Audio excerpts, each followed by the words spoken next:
Lungsit hello kahim kanati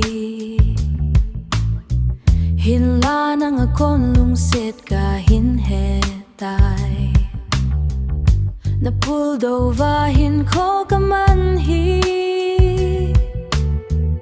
Nalungoy mong hinam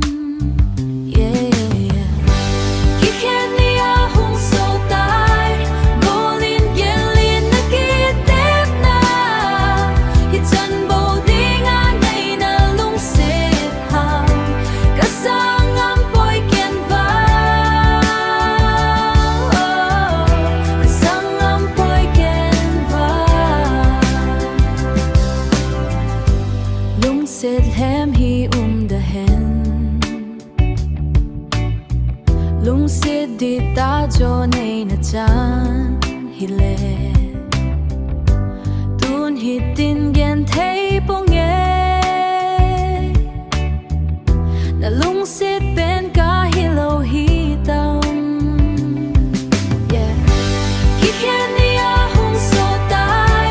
Golin gelin nakitip na